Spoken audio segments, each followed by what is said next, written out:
दोस्तों, आज की यह कहानी राजकुमारी की प्रेम कहानी है। यह कहानी आप सबों को बहुत पसंद आएगा। तो चलिए यह कहानी की शुरुआत करते हैं। एक खूबसूरत सा महल हुआ करता है। इस महल में एक बहुत ही खूबसूरत राजकुमारी रहा करती है। वह प्रतिदिन अपने महल से बाहर निकलकर और बगीचे में सैर करती। वह बहुत ही खूबसूरत राजकुमारी थी। उसकी खूबसूरती का ठिकाना नहीं था। आसपास के लोग उसकी सुंदरता की तारीफ करते थकते नहीं थे। इतनी खूबसूरत थी। राजकुमारी की कुछ दोस्त भी महल के आसपास ही रहती थी। वे प्रतिदिन उसके पास आते थे और मिलकर वे बहुत ही मस्ती किया करते थे। एक दिन वह अपनी एक दोस्त के साथ नदी में राजकुमारी स्नान करने के लिए चली जाती है। और जैसे ही वह स्नान करते रहती है, दूसरे राज्य के प्रजा उन्हें देख लेते हैं और उस राजकुमारी का बहुत तारीफ करते हैं। वे उसका तारीफ करते करते अपने महल की ओर चल जाते हैं और उन्हें लगता है कि हमारे राज्य के राजकुमार से इसका विवाह होना चाहिए।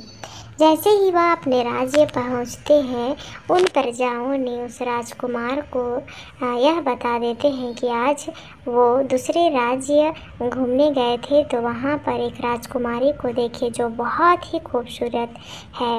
उनकी इस बखान को सुनते ही राजकुमार दूसरे दिन अपने घोड़ा पर सवार होकर और उस राजकुमारी को देखने के लिए चल पड़ते हैं दूसरे राज्य की ओर। जैसे ही वह दूसरे राज्य में चले जाते हैं तो उन्हें वो राजकुमारी दिखाई देती है, क्योंकि वह राजकुमारी अपने बगीचे में सैर कर रही होती है। राजकुमार को लग जाता है कि वह राजकुमारी यही है, क्योंकि वह बहुत खूबसूरत थी। तुरंत जाकर उनका हाथ थाम लेते हैं और अपना दिल का बात बताते हैं। वह बताते हैं कि उन्हें राजकुमारी के बारे में उनके प्रजाओं ने उन्हें बता रखी है और यह भी बताते हैं कि मैं आपसे विवाह करना चाहता हूँ। और इस बात को सुनकर वह राजकुमारी स्तब्ध हो जाती है।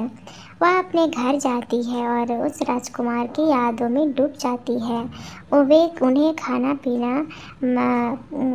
छोड़ दिया था और उस गुलाब का फूल को लिए हुए और बिस्तर में लेटे रहना उन्हें आदत सा पड़ गया था। उनके राजा को यह बात पता चला कि राजकुमारी खाना पीना क्यों छोड़ दी है, कि उन्हें एक राजकुमार से प्रेम हो गया है। तो वह तुरंत उस राजकुमार की तलाश करते हैं और विवाह का सारा इंतज़ाम भी करने लगते हैं। जैसे ही इंतज़ाम होता है, उन दोनों का विवाह करा ही देते हैं। और जैसे ही विवाह राजकुमार का राजकुमारी से होता है, वे बहुत ही प्रसन्न हो जाते हैं। राजा भी प्रसन्न हो जाते हैं और प्रजा भी। राजकुमार राजकुमारी का तो प्रसन्नता का ठिकाना ही नहीं रहता है। और फिर वो राजकुमार राजकुमारी के साथ अपने महल की ओर निकल पड़ते हैं। फिर वो अपने महल में उस राजकुमारी के साथ अपना ज़िंदगी खुशी खुशी बिताने लगते हैं।